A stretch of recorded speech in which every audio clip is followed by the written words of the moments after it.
All right. Hello, everybody. I hope you guys are doing well today. This is the NBA Tournament Strategy Show. For those that don't know, I'm Bob226, aka Josiah. And on this show, we do a quick recap of yesterday's slate, see how that went, what went well, what might not have gone as well. And then on this show, we talk through the slate. We just walk through, talk about guys we like, some injuries, guys that could be in some beneficial spots due to that. Then on the pre-lock show at 5:30 p.m., we do the pre-lock show, which is the implementation of this slate, talking through leverage plays, capping exposure, core plays, all that fun stuff. So guys, let's jump right into it. Let's talk about yesterday. Michael, good to see you, man. Said good morning, Josiah. I didn't do well in the main, but I made some money back on the 3-game slate. Nice. Thanks as always for your advice and helping me understand your own strategy. Appreciate it. Yeah, I did not have a fantastic night. I did not have a profitable night. But we got a lot right. And I've already back tested the slate from yesterday. And so I already know where I went wrong. And so we can definitely talk about that. But let's look at the $100,000 winning lineup from last night. It had our guy, the one and only Donovan Mitchell. He was a leverage play for us last night, which went very well. He was pretty low owned and it panned out. Max Strus was a guy that we had natural leverage, or not natural leverage, but we had some natural ownership for. Would have been nice if we forced some exposure to him a little bit more, but I already had exposure, so not really where we went wrong. Sadiq Bey made a lot of sense once we got some of the injury news from the Pistons. For me, I got a little bit wild and put Men's on a lot of the Pistons. It didn't really hurt me too much, to be honest, but the Pistons made a lot of sense yesterday after the news came out. Jimmy Butler was a core play. The surprise of the slate, the guy I did not have exposure to, or not a lot of exposure to, was Dario Saric. He made a ton of sense. He was stupid cheap. We did talk about him as an option on the pre-lock show, but I was struggling trying to figure out if I want to go Saric, Londale, or Biyombo. It was a little bit of a tough decision for me. And so I can admit when I missed the spot, I over-focused on Oscar Robinson. That was literally the epitome of my issue. When I back tested, lowered my exposure to Robinson, had a top 5 line. It was pretty much that easy because we got a lot of these calls right. Mikal Bridges, we had an exposure minimum on him. That minimum actually ended up being a leverage play. It wasn't really planned, but it worked out for us. Kawhi Leonard, we forced exposure to, so that went well. The really only thing we missed was Saric, and I guess we could consider Strus there as well. So yeah, not my best night, really, thanks to Oscar Robinson for the most part. He just didn't have that upside, but we learn, we move on, keep the vibes going. We had a really good streak going for a while, so they have to end eventually. Thomas, good to see you, man. Cedric Wilson said Allen killed my night. Yeah, he got I didn't see it, but I think he was sick and he had to leave. I saw like the illness call. That hurt a little bit too. I had him as a leverage play, I believe, too. Jose said, let's get it, boys. Agreed. Let's get it. Kaboom said, what's really good, y'all? Help me out. Last night, I was on the edge of cashing, tied with 15 people in the $40 single entry and only won $20. Ooh, tough. I know. Yeah. Yesterday was a struggle, guys. We were not alone. I was right there with you. Shark said, but nothing wrong with losing. It gives me pause when people say they never lose. Just got to get back on your feet and do it again. Exactly. Yeah. Like we were on a nice winning streak. I was starting to feel a little bit too comfortable. It's DFS. You got to get comfortable with losing. We will have losing streaks. We're not trying to get that going, but it happens. It happens. Just a part of it. You have to ride the waves and, not freak out too much. Dave said, what's good? Good to see you, man. Agreed. Hit the like button. I appreciate the support, guys. Bobby said, hey, Josiah, okay, let's put it out there. Jared Allen crapped to bed. Did he not know he was sick before he started playing? Yes, exactly. When I saw the notification come through, I was kind of furious. I was like, why is he even there if he's sick? Like, it's fine. It's fine. Gotta move, gotta move past it. Thomas said, got too cute with my single entries and faded Butler. Ooh, had I used him, he would have crushed. Yeah, that was brutal, man. That was brutal. Philip said, use the sim model and took the late night single entry first place. So thanks for that idea. Nice, man. Freaking fantastic. Taking down tournaments. That's freaking awesome, man. You got to post that in the Discord or something so we can celebrate with you. That's awesome. Congrats. Javarius said, can't wait for tonight. Let's go. Exactly. We're about to kick things off, guys. Michael said, I had him and Dario in my lineup and Bridges. Nice, man. Javarius said, finally wasn't profitable, but got to lose sometimes. Yeah, we can't win all the time. We can't win all the time. All right, guys, let's jump into this slate. It's a new day. Starting off, we have the Chicago Bulls against the Washington Wizards. I do want to mention, like, just so you guys know, like, when I start off the show, like, saying we weren't profitable, the views go down like tenfold. So if you guys could like and just support the channel a little bit, like, that would be awesome, and subscribe, just because, a lot of content providers don't tell you when they have a losing night and they get a ton of views. I don't know. Just something I wanted to at least talk about. Anyway, back to the games. For the Bulls, we have the Chicago Bulls. They have DeMar DeRozan questionable. That's huge. That is gigantic on this slate. Alex Caruso is listed as probable. Tony Bradley is out. Javonte Green is out. Lonzo Ball is out. The thing that matters the absolute most is DeMar DeRozan. If DeMar DeRozan's out, that's a boost to Alex Caruso, Kobe White, and Goran Dragic from a pure minute standpoint. And the guys that see an increase in usage are Zach LaVine, Ayo Dosunmu, Nikola Vucevic are the main beneficiaries from that standpoint. So definitely a game or definitely a team we're going to have to keep a close eye on. Over the last few weeks, I think B-Dubs got us on it. Nikola Vucevic, B-Dubs is a member here at DFS Army. We've been playing bigs against the Washington Wizards. They're not a great rebounding team. Also, who's afraid of Kristaps Porzingis? Absolutely no one. So I think Vucevic is definitely viable once again on this slate. Of course, we like him even more if DeMar DeRozan's out, but I'm pretty fine with it either way. Outside of that, let's see. Any other Bulls look interesting? Of course, if DeMar is out, that's a boost for LaVine as well. I'll have exposure to both, but I'll be primarily focusing on Vucevic. On the other side of this game, we have Kristaps Porzingis listed as questionable. It's going to be one of those slates, guys. It's just going to be one of those slates.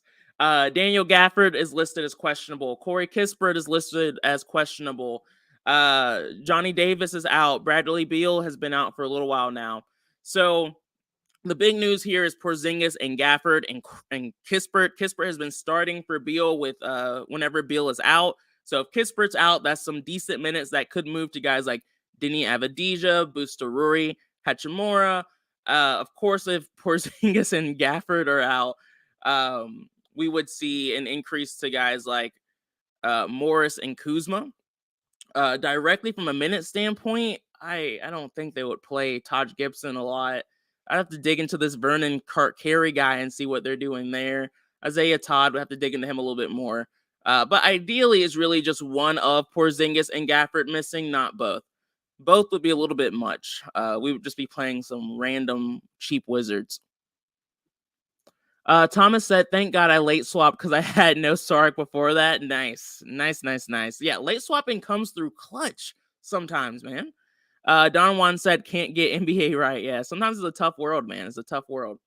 All right, so a lot of injury news in this first game that we're going to have to keep an eye on. As you can see by just looking at these games in general, the late games are all supposed to be pretty much blowouts. And so a lot of the ownership and focus will be on these first games in the middle two, the Pacers, Knicks, Bucks, Hawks.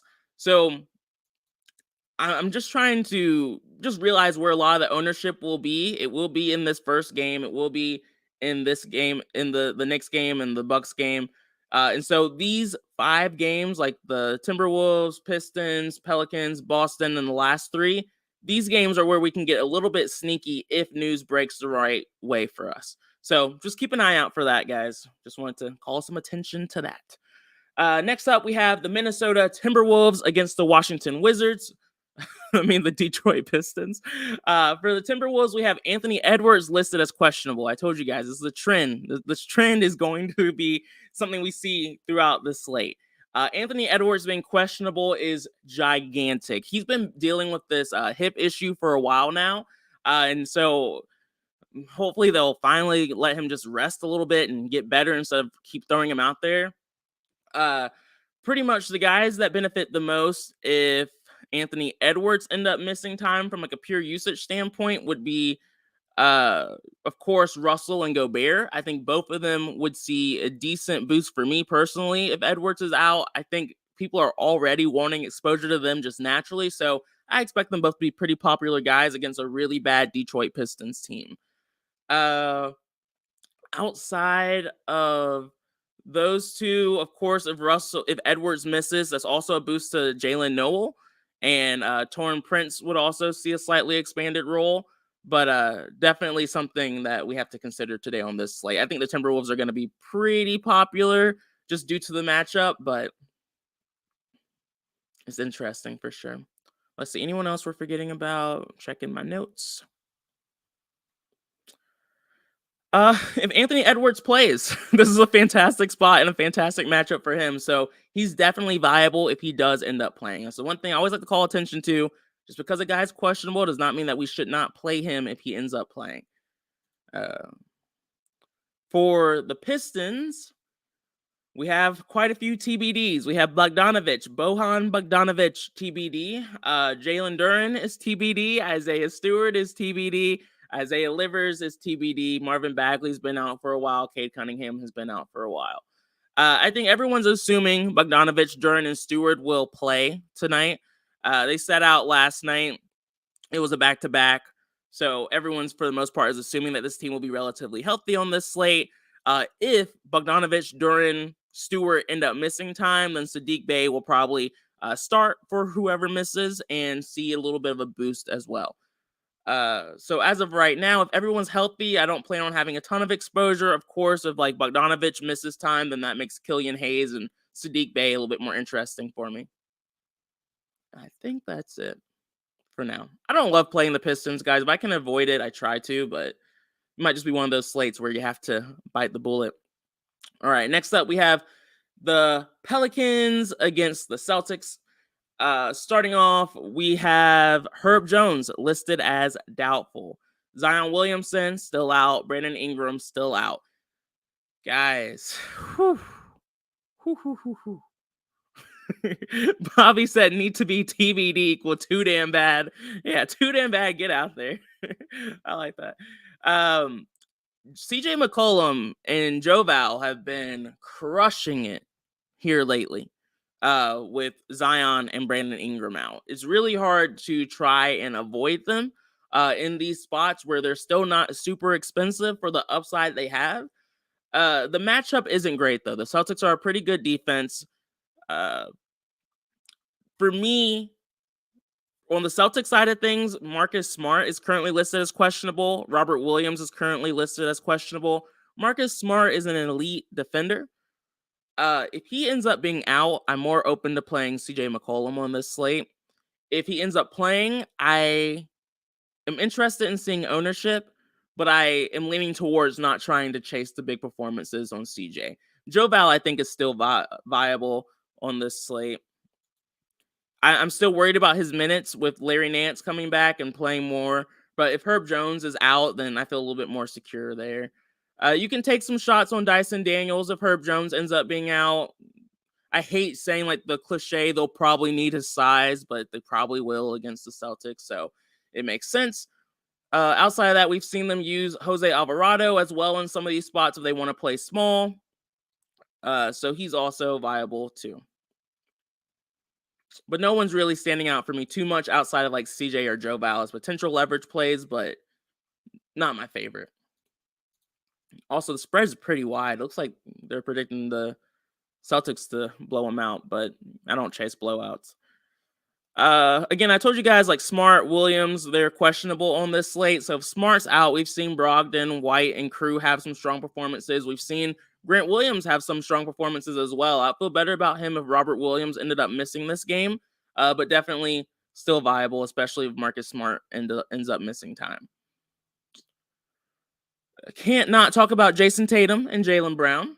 They are very high ceiling guys. The matchup is slightly softer with Zion out, and especially if Herb Jones misses some time. That's a softer matchup facing Trey Murphy and Najee Marshall. So if they are low owned due to the perceived tougher matchup, I would definitely take some shots there. But if they are around like that 15 to 25% range, that's probably where they should be. And I'll just let the domination station decide how much exposure I have to them. Ideally having a little bit, but not someone I'm trying to force exposure to if they're pretty popular. All right. Next up, we have the Indiana Pacers. We have Aaron Nesmith listed as questionable. TJ McConnell is listed as questionable, and Daniel Tease has been out for a while. If Nesmith misses time, we've seen a few different variations of rotations. We've seen like Brissett and Duarte have really explosive ceiling games in spots like this. We've also seen Jalen Smith start as well and have a ceiling performance. So guys that we want to consider, I would strongly prefer Aaron Nesmith to just play. He has an illness, so that's why I'm a little bit more like 50-50 on guys like that. You just never know if they're going to try and play through it or not. You never know how serious the illness is. So something we have to watch out for once again, for sure. Let's see. Am I missing anything for the Pacers? Tyrese Halliburton, of course. Like, you can never forget about him. If he is going to be in single-digit ownership, I like this spot for them. The Knicks have been improving defensively over the last few weeks. We've been talking about it a lot. But they're still not a team that I'm trying to purposefully avoid. Tyrese Halliburton, I think, is very viable on this slate, just like Miles Turner is as well for me. Assuming everyone's healthy, that's probably how I'll attack it. But we'll see. I think injuries will impact what I do a lot here. For the Knicks, man, the Knicks have been fantastic recently from a DFS standpoint. RJ Barrett is questionable once again, so that's something that we have to look out for. Brunson and Randall have really been playing out of this world ever since RJ Barrett has been out. If RJ Barrett comes back, not my favorite spot. I do still like Julius Randle, and I'm totally fine going back to Mitchell Robinson, a guy who burned a lot of people last time out. I would expect not to have a ton of ownership, and then Julius Randle, and similar with Mitch Rob too. We've been playing bigs against the Pacers all year. I'm going to continue doing that. We've had a lot of success with that, and so I definitely want to have some exposure. Tyler Tech said, for ownership, is that something DK lists, or is that just a guess? How do you find out projected ownership? Yeah, at DFS Army, we have projected ownership here, and it's early, so I don't really care what it says now. It'll get updated, and it'll be more so correct as we get closer to lock. On the pre-lock show at 5:30 p.m., we utilize those projections to make decisions.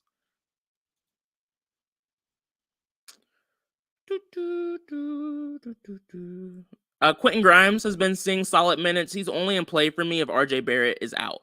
It's like I said, guys, almost every team has a pretty big name questionable on this slate. And so it's just kind of thinking through the potential pivots we're going to make if certain guys are out and guys that we already like a decent amount, so we don't forget about them later today on this slate. That happens a lot. It's like, I like that guy earlier. Like, why did I forget about him? It's good to just kind of make sure you're thinking through the whole slate on the same page.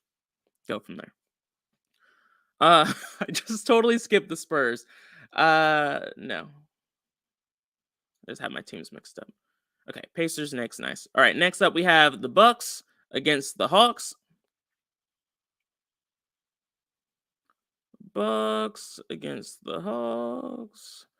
All right, for the Bucks, we have Chris Middleton out. He's been out for a long time, so that doesn't really move the needle. Serge Ibaka has been out for a long time as well. Doesn't really move the needle.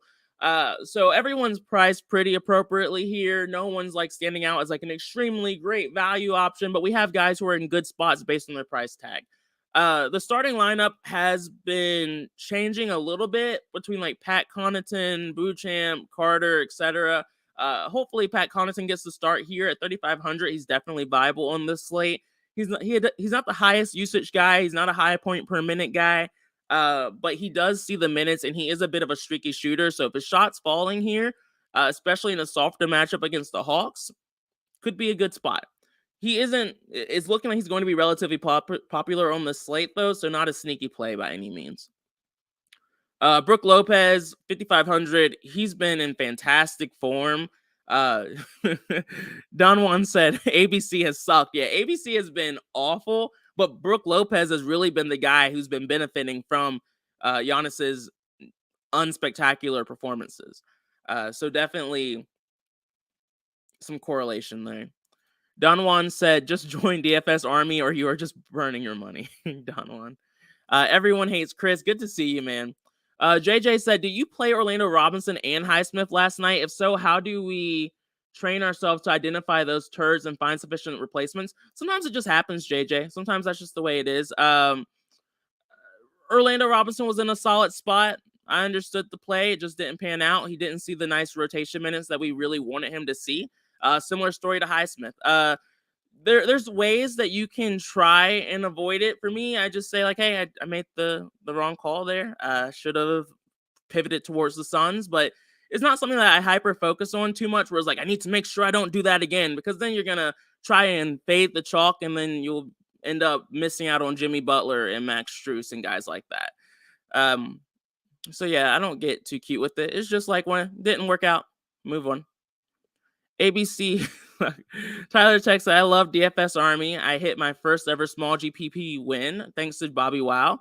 Oh, thanks to you, Bobby Wow. Oh, thanks, Tyler. I'm not Bobby Wow, though. Bobby Wow is another coach at DFS Army. He's fantastic.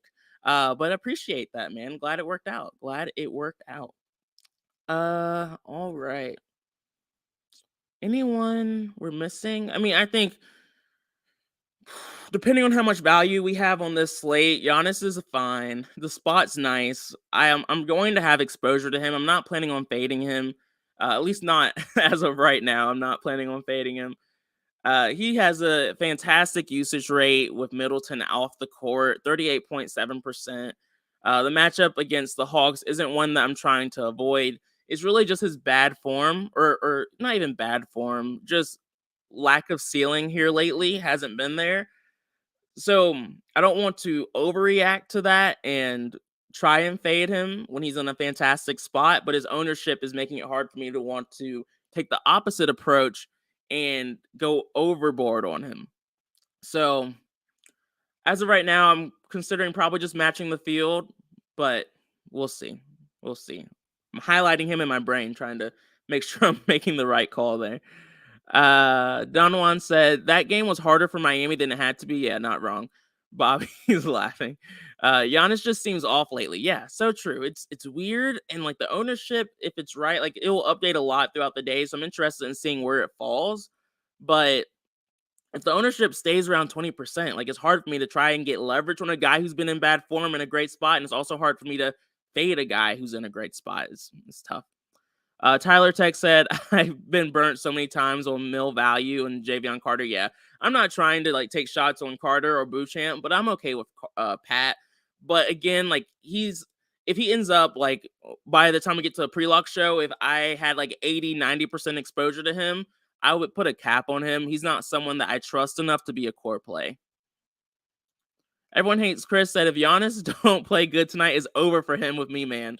I'm not planning on him being a core play for me. Like he's another guy kind of like Pat where I don't want him to hurt me today. I'll probably have like a 50% cap on him unless something convinces me as I'm researching to take the shot on him, but I'm not trying to go over right now. He's going to crush tonight, isn't he? He's going to crush. It just feels kind of like it. I don't know. We'll see. We'll see. Trey Young said, well, for the Atlanta Hawks, Clint Capella is out. So he's been out for a good chunk of time now. It's not the craziest thing in the world. Milwaukee's defense has not been fantastic over the last few weeks. They've actually allowed the 5th most points in the paint per game over the last 10 games. So something weird is going on with them. That's making guys like Okongwu look more viable. John Collins seem more viable, when in the past, I wouldn't play front court guys against the Bucks. It's really messing with my head a little bit. We've been on the John Collins train for a while, and that's been going pretty well. So if he's only going to be 3% owned, and the Bucks have been bad over the last 10 games and allowing points in the paint, then I mean, the two things match up well enough together, where John Collins would probably be a leverage play for me if that ownership prevails. We also know you can shoot threes over the Bucks. That's why a lot of people are on Trey Young. Ownership isn't showing that yet, but I've seen just across the industry, a lot of people like Trey Young tonight. DeJounte Murray is up there too. I am assuming I'll probably have some decent exposure to both, but I'm not loving them as like a leverage play or anything like that as of right now. But they are viable on this slate, and I get it. Especially as one of the only games projected to stay close. So, I mean, it actually makes sense to maybe consider Trey Young or DeJounte Murray as a leverage play if they're going to stay this low owned. I just don't. I think they'll get a little bit more popular on this slate. Don Juan said 20 max or 150 max tonight. I'm going to be 150ing for the rest of this month, and then I'll start 20 maxing in February. Probably like the middle of February, I'll start 20 maxing and doing high dollar 3 maxes. Everyone hates Chris said, I have him in one lineup and that's it, LOL. If it don't work out, it's over still. Nice, nice. For the Spurs, we have Keldon Johnson listed as questionable. Keita Bates-Diop listed as questionable. I told you guys, questionable guy on every team. We know at this point the guys who benefit the most with Johnson out have been Trey Jones, Malachi Branham, Josh Richardson, and Romeo Langford. I'm so tired of playing the Spurs. But of course, if Keldon Johnson's out, I'll be willing to take those shots, especially if ownership's low. The risk of blowout is definitely here. Teams have been blowing out the Spurs all season long, and Memphis has actually been pretty good at blowing out these bad teams here recently. So I don't think it's a tough decision. I think a lot of people are going to end up fading this game due to the high risk of a blowout, and I don't hate that call. If you want to play it safe, I think that's fine. For me, at low ownership, if everyone's fading a game because of a blowout, I'm going to take shots. And so I'll more than likely have Jaren Jackson Jr. as a leverage play per usual. Fantastic matchup. John Morant, if he could fall to like 6, 7, 8%, he would be a leverage play for sure. At 9%, he's on my radar. I don't really like these other guys too much, to be honest with you. Let's make sure I'm not missing anything. Great spot for Steven Adams as well. Steven Adams has been crushing it as of late. Not and with Brandon Clark out for the Grizzlies, John Morant was not on the injury report, so no worries there. Laravia's out, Brandon Clark's out, Danny Green's been out for a while. As long as Brandon Clark's out, I feel a little bit better about Steven Adams' minutes. And as long as this game doesn't blow out, I'm okay taking some shots on him as well here. The matchup's fantastic for all these guys. We just need this game to stay close. If Keldon Johnson ends up not playing, then the odds of this game staying close gets worse and worse and worse. But I'm still going to take shots on it, even if it looks bad. Everyone hates Chris said, I have him in one lineup. Nice. Okay, we saw that. If it doesn't work out, it's over. Bobby said, how often do you play studs in the same lineup like Harden and Embiid? I don't play studs from the same team together too often. But it's also not something that I try and avoid. So what I do when I run the domination station and run my 150 lineups, I look for those kind of combinations. So I'm not going to run it right now, but there's a magnifying glass on the portion below where you can see like what players you have exposure to. And then I would look and click on Harden with a magnifying glass and see how many lineups do I have with Harden and Embiid. And if that number surpasses 50% or 60%, then I'm considering, okay, what's the likelihood of this happening? Their price tags where they can both go off, and do I need to create a rule? I don't create a rule unless there's a reason for me to create a rule, and that's actually happening in my lineups, if that makes sense. Scott said the only Murray you should be playing is Jamal Murray.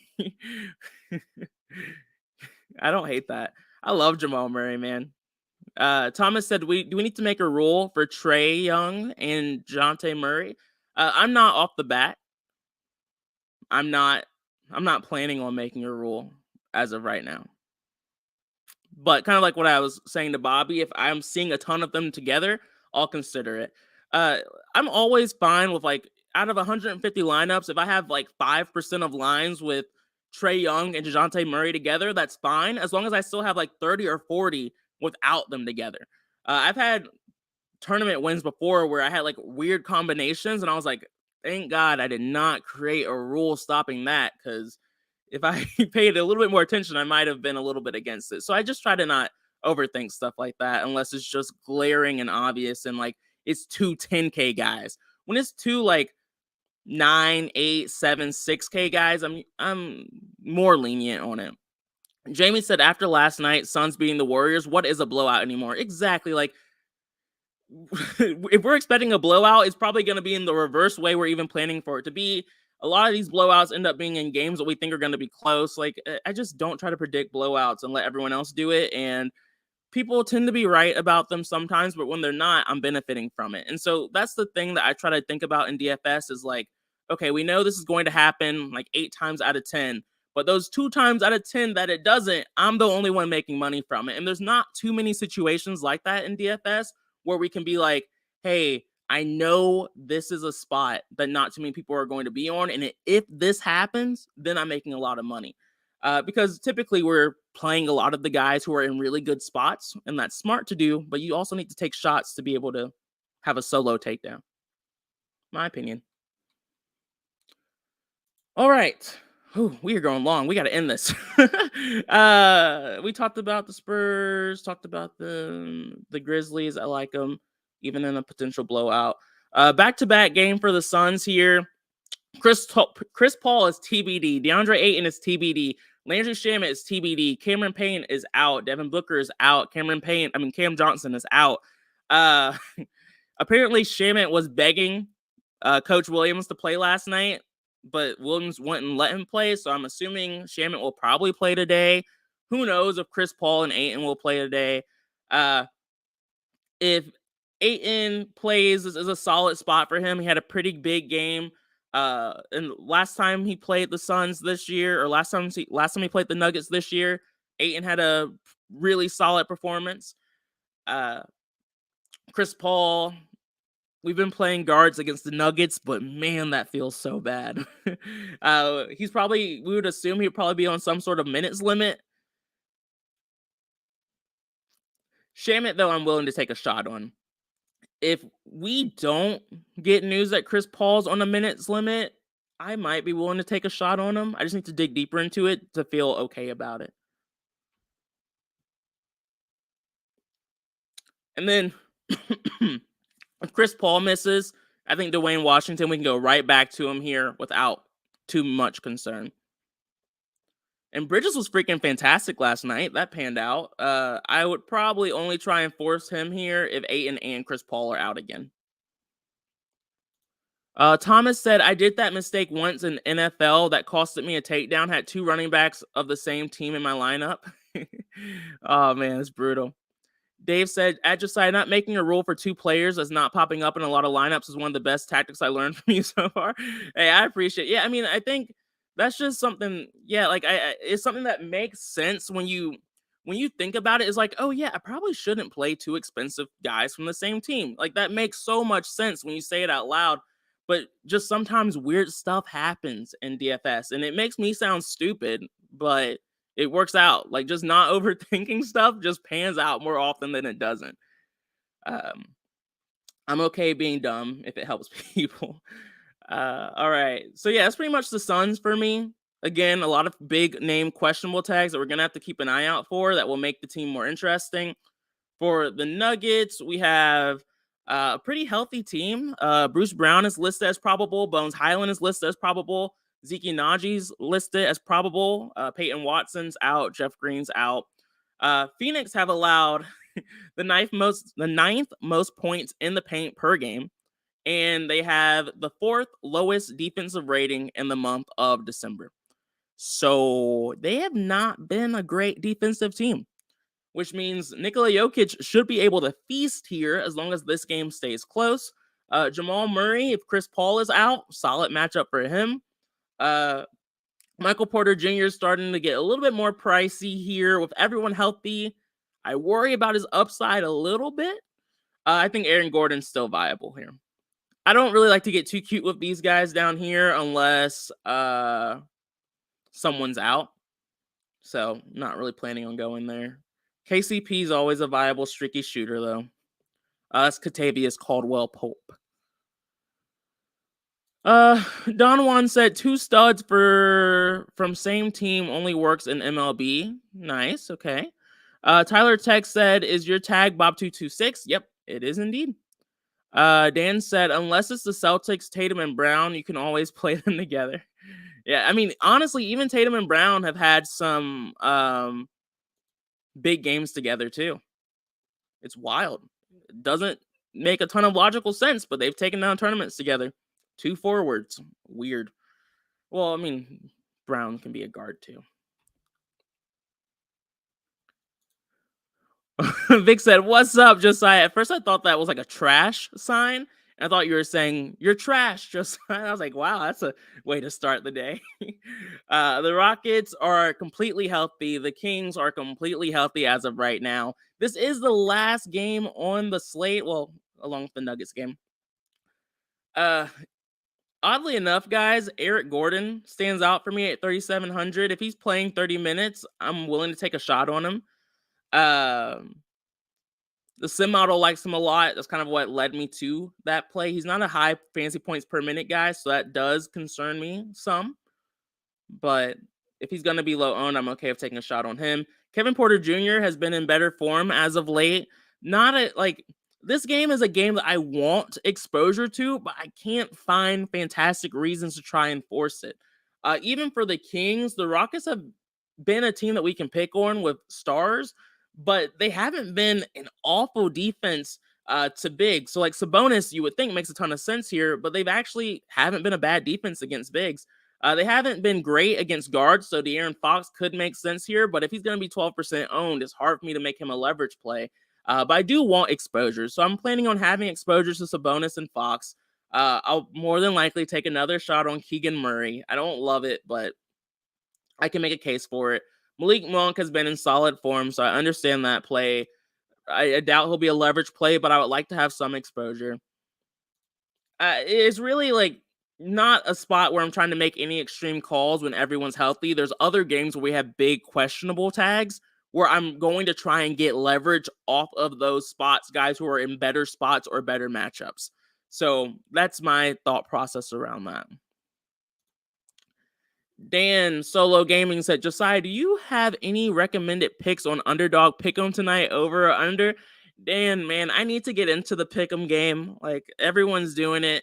I honestly just haven't dug deep enough into it yet. My brain doesn't quite work that way yet, but I'm going to work on it. Over the off season, I'm going to try to study up and dig into the numbers and get smarter there to try to figure out how I can get an edge. But I don't personally, sorry. JJ said, say no to cannibalism. That's hilarious.